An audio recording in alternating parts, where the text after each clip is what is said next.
Assalamualaikum warahmatullahi wabarakatuh. Waalaikumsalam warahmatullahi wabarakatuh. Sahabat beriman dimanapun berada, alhamdulillah kita berjumpa lagi. Semoga kita selalu dalam lindungan Allah Subhanahu wa Ta'ala. Amin ya rabbal alamin. Di video kali ini kita akan ngaji lagi bersama guru kita semua, Pak Ustadz Danu. Assalamualaikum Pak Ustadz. Waalaikumsalam warahmatullahi wabarakatuh.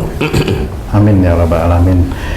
Dan saya juga ditemani oleh Bang Jainuddin. Assalamualaikum Bang Jain. Waalaikumsalam Pak Tun. Aman? Alhamdulillah. Alhamdulillah. Sahabat beriman dimanapun berada, kali ini kita akan ngaji bersama guru kita tentang sesuatu yang biasa terjadi dalam kehidupan sehari-hari. Jadi Pak Ustadz, kalau ada seseorang nih, temen punya keinginan, dia kuat sekali dari jenjang karir, pengen karir yang paling tinggi gitu, kayak direktur lah itu Pak Ustadz. Ada yang pengen jadi direktur, ada juga teman itu yang pengen punya istri itu cantik gitu Pak Ustadz, pengen cantik. Ada juga yang mengejar harta, pengen kekayaan, pengen punya mobil, sudah punya mobil, pengen rumah satu, pengen dua. Yang seperti itu bisa dibawa ke surga nggak itu nanti tuh Pak Ustadz? Gimana secara Islami yang seperti itu dibolehkan tidak Pak Ustadz? Ya, Bismillahirrahmanirrahim. Assalamualaikum warahmatullahi wabarakatuh. Waalaikumsalam warahmatullahi wabarakatuh. Amin ya rabbal alamin. Jadi kita hidup di dunia ini memang harus mengerjakan apa yang ada di dunia. Betul ya. Mengerjakan apa yang ada di dunia. Umpamanya seorang ibu, dia hamil, dia harus merawat anaknya, itu harus dikerjakan. Anaknya lahir, dia harus menyusui, itu harus dikerjakan. Anaknya mulai besar, dia beri pendidikan, ya boleh pendidikan, dididik sendiri boleh, dididik sama orang lain yang boleh. Intinya pendidikan yang baik ya, baik dulu. Nah, ini hal yang memang harus dikerjakan di dunia. Standar kebutuhan hidup lah gitu Pak. Standar kebutuhan hidup normal ya. Nah, semua ini harus kita kerjakan. Itu sebenarnya semata-mata karena Allah Ta'ala. Walaupun seorang ibu dia mau nyusui, walaupun nyusui itu baik, tapi pakailah dengan asma Allah, Bismillah, kan gitu ya, Bismillah, Bismillahirrahmanirrahim. Nah, itu akan lebih baik lagi, dan itu insya Allah akan menjadi amal soleh. Nah, seperti itu, mamanya ibu, bapak mengantar anaknya sekolah, berdoa, mudah-mudahan anaknya menjadi soleh atau solehah, cukup itu aja. Kalau nanti dimohonkan agar anak itu pintar, biasanya soleh atau solehah itu lupa. Karena orang itu lupa yang seperti itu. Dianggap soleh ataupun soleha nggak ada kaitannya sama kepintaran ya? Iya. Oh iya. Nggak ada itu. Padahal yang namanya pintar itu udah haknya Allah Ta'ala aja. Gimana itu maksudnya haknya Allah Pak Ustadz? Ya, haknya Allah itu dia dididik atau tidak dididik, itu Allah akan memberikan kepintaran masing-masing. Dimana orang itu kepintarannya memang berbeda-beda. Itu Allah aja. Jadi tidak ada secara spesifik itu seorang itu pintar itu, ya memang ada ya, spesifik pintar ada, tetapi kayak umpamanya Newton, kayak umpamanya apa namanya EMC kuadrat itu Einstein itu kan ya, itu Allah aja yang mengizinkan agar semua hal yang ada di dunia itu saling berhubungan, terkait dan sebagainya, itu Allah atas izin Allah. Nah, pada saat seseorang sudah mulai berjalan, kemudian yang pintar, kemudian dia bekerja, kemudian orang yang mulai bekerja ini punya keinginan pengen punya jabatan direktur, betul kan gitu ya. Kemudian temenmu satunya pengen punya istri cantik. Nah, pertanyaan saya ke kamu adalah, kamu pengen apa? Pengen ridho Allah aja deh. Ridho Allah. Ya, ridho Allah itu kan banyak ya. Banyak. Kalau kamu duduk di sini, itu sepertinya itu memang semua atas izin Allah. Tapi pada saat kamu ada di rumah, apakah yakin ridho Allah itu ada di rumah kamu? Saya tidak bilang iya atau tidak. Intinya adalah belajar dari keadaan. Nah, kalau kamu yang kamu inginkan ridho Allah, berarti kamu harus belajar dengan keadaanmu. Sehingga yang kamu ucapkan, saya menginginkan ridha Allah, berarti bagaimana dengan keluarga kamu, bagaimana dengan anak-anakmu, bagaimana dengan istrimu, dengan anak-anak saya baik-baik aja, kan begitu kalimatnya. Baik-baik aja itu sebenarnya orang asal ngomong, tapi yang jelas bagaimana mendidik anak sehingga masih ada di dalam relnya syariat Islam, bagaimana mendidik istri yang masih ada di relnya syariat Islam, ya. Nah, pada seseorang itu mencari jabatan, pada seseorang itu menginginkan istri yang cantik, pada seseorang itu menginginkan jadi menteri, pada seseorang menginginkan jadi bupati atau wali kota atau gubernur atau apa banyak gitu, atau kekayaan yang banyak dicari. Ini sebenarnya kalau kalimat ini sebenarnya hubud dunya. Jadi seseorang yang sudah menginginkan mencari itu adalah cinta dunia. Tapi ada orang yang belum bisa dikatakan cinta dunia. Gimana nih, umpamanya ada nih seorang wakil wali kota baru, dia umpamanya bilang saya hanya ingin membereskan jalan dari pejabat-pejabat yang lama, yang memang malah menjadikan kota ini carut marut. Nah, ini belum tentu dikatakan hubud dunia, karena dia sudah punya tujuan, niatnya sudah beda.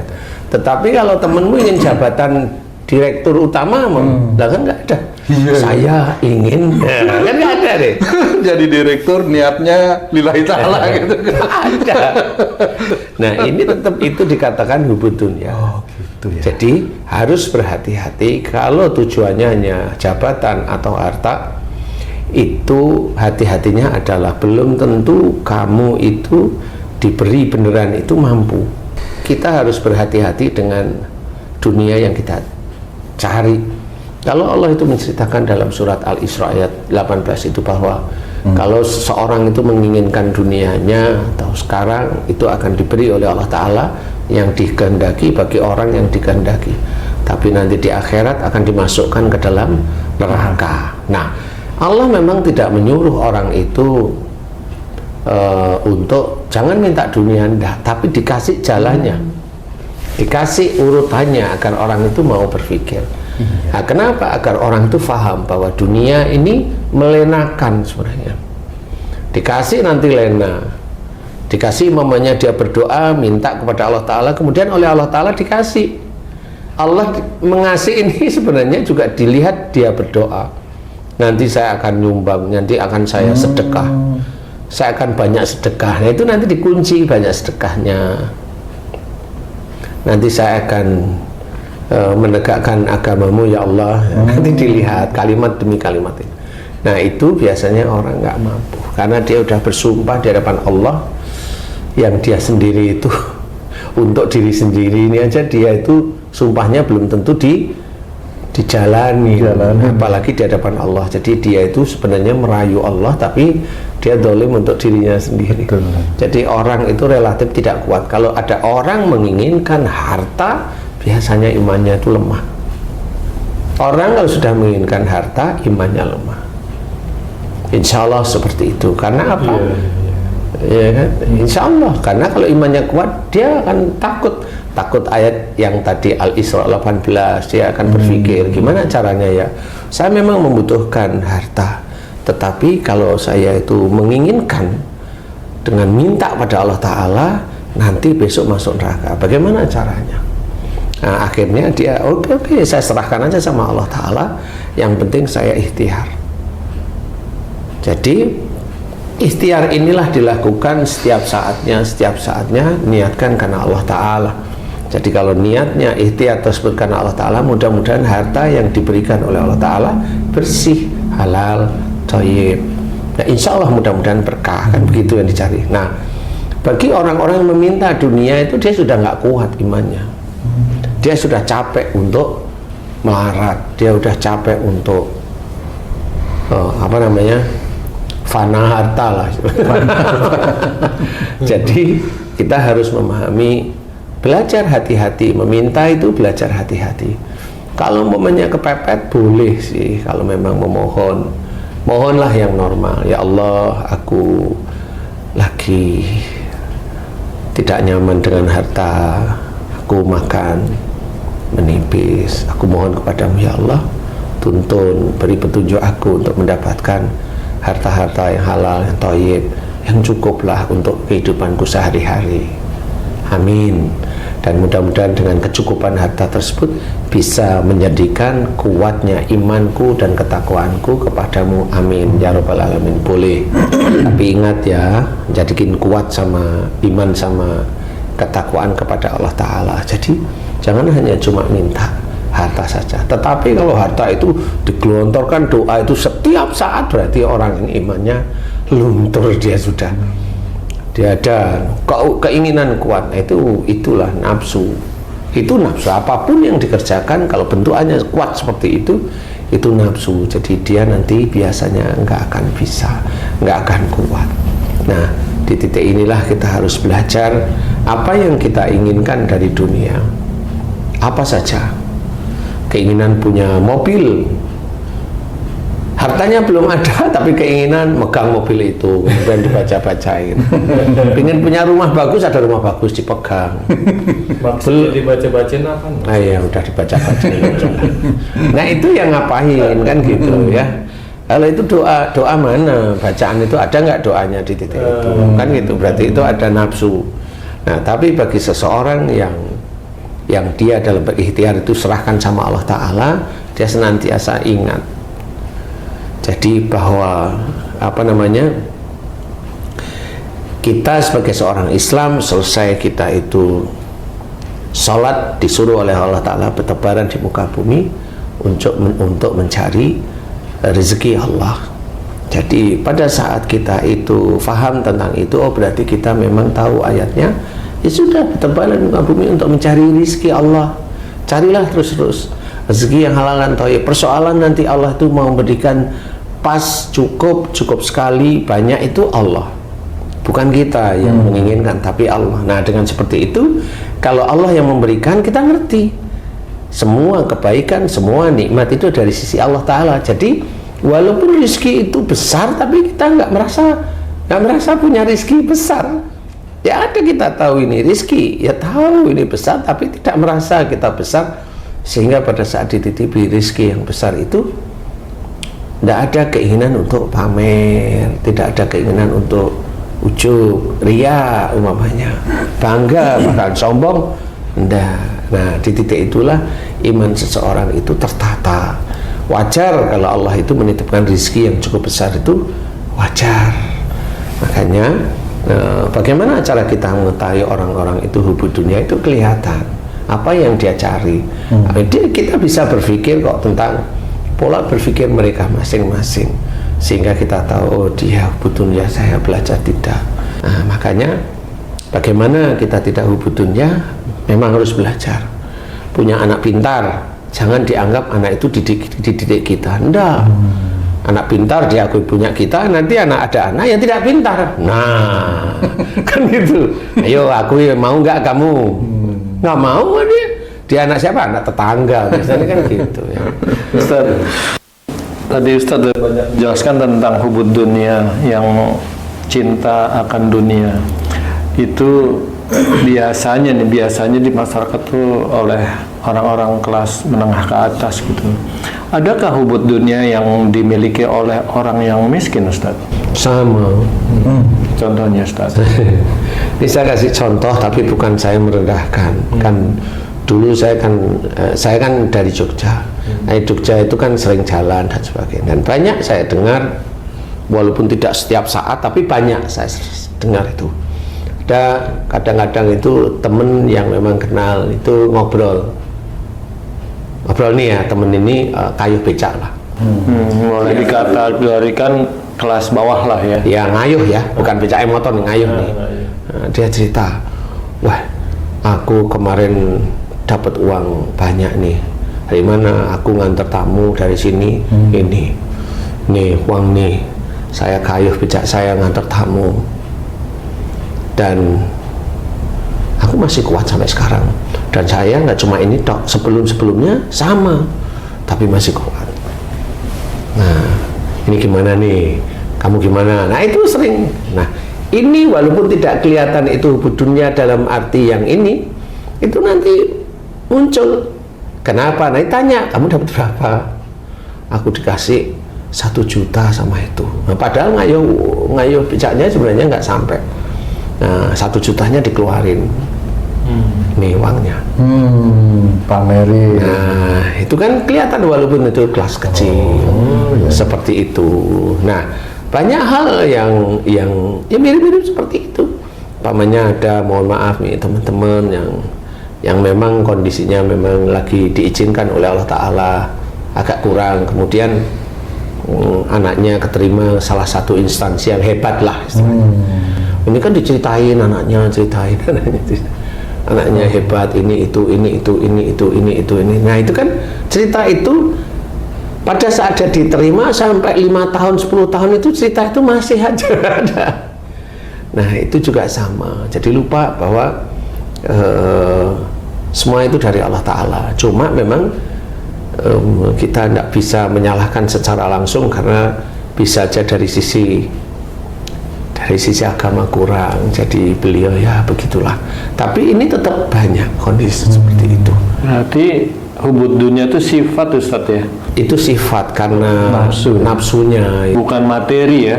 Belum tentu materi seperti itu. Dan memang umpamanya nih, saya punya teman saya punya anak.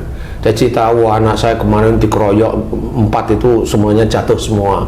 Nah, dilihat daripada saat bicara itu kan ketahuan bahwa dia banggain anaknya. Seperti itu. Kemudian dia cerita yang dulu itu anak saya yang itu ini yang dulu ini. Nah, itu juga banyak kasus yang seperti itu.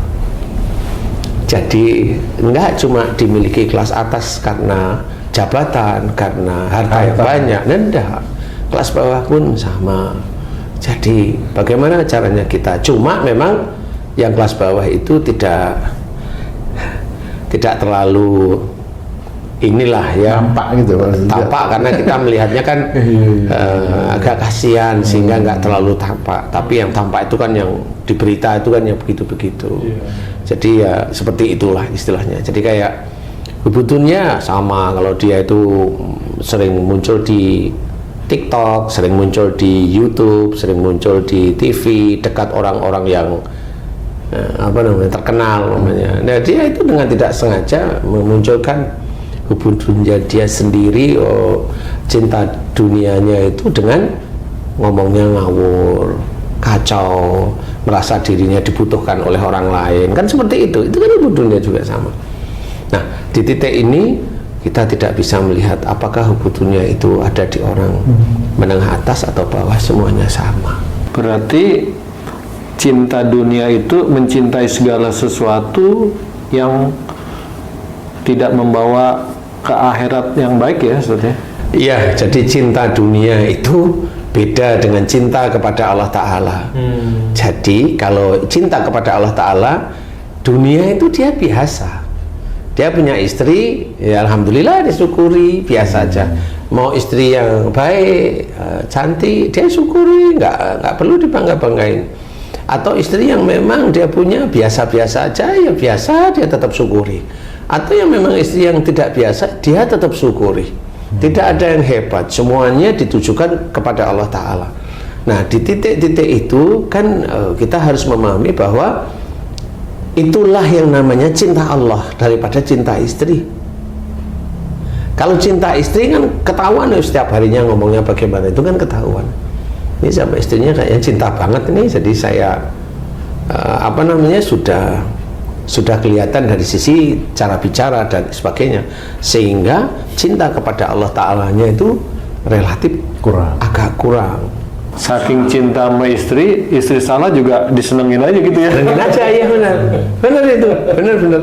Makanya di situ hubungannya itu di situ. Gitu ya. Kalau memang istri salah ya dinasihatin, kalau suami salah ya ditegur baik-baik, kan seperti itu. Kalau anak salah ya tegur baik-baik. Kalau salahnya itu mirip seperti kita orang tuanya, ya kita yang berubah. Kalau anak itu kan anak kita, nggak mungkin keluar dari genetik kita, kan seperti itu. Ya harus ditegur baik-baik, anaknya diajari. Kemudian kita juga berubah, tidak seperti itu lagi, kan harus ada cara untuk menyayangi. Itulah kalau memang ada seseorang seperti itu, ini dia cinta kepada Allah Ta'ala. Dia tahu anaknya salah, dia tegur baik-baik, dan dia tahu salahnya anaknya itu seperti saya, dan dia mohon ampun kepada Allah Ta'ala.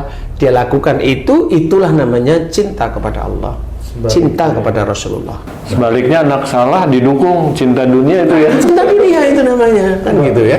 Nah, itu kebalikannya. Nah, itu cinta dunia apapun bentuknya, membanggakan sesuatu di dunia yang sebenarnya unsurnya adalah bangga, bukan unsurnya adalah Allah. Nah, itu termasuk hubud dunia apapun bentuknya. Pak Ustadz, itu kan tadi Pak Ustadz bilang banyak-banyaklah mengingat Allah agar beruntung, kan gitu Pak Ustadz. Apakah keuntungan pertama itu kuatnya iman Pak Ustadz? Beruntung itu sebenarnya tujuannya adalah akhirat. Oh, di akhirat. Iya, beruntung itu tujuannya adalah akhirat, bahwa besok di akhirat itu beruntung. Kalau di dunia itu senantiasa ingat kepada Allah. Perilakunya perilaku kita contoh Rasulullah. Kemudian ibadahnya kita mencontoh sunnah Rasul. Nah, seperti yang lain-lain kita kerjakan, terus kita kerjakan, dan itu ada tuntunannya, ya, kerjakan semata-mata karena Allah Ta'ala. Dan itu benar-benar namanya zikrullah. Nah, itu dikerjakan. Itu kan nggak bisa dikatakan habis itu untung, kan nggak ada. Betul. Keuntungan dalam mengerjakan yang dekat kepada Allah Ta'ala, yang bentuknya itu harta, itu kan nggak kelihatan, nggak tahu gitu. Kan gitu ya, nggak tahu gitu loh. Nah, tapi kalau Allah bilang agar kamu beruntung, itu berarti ini nanti di akhirat.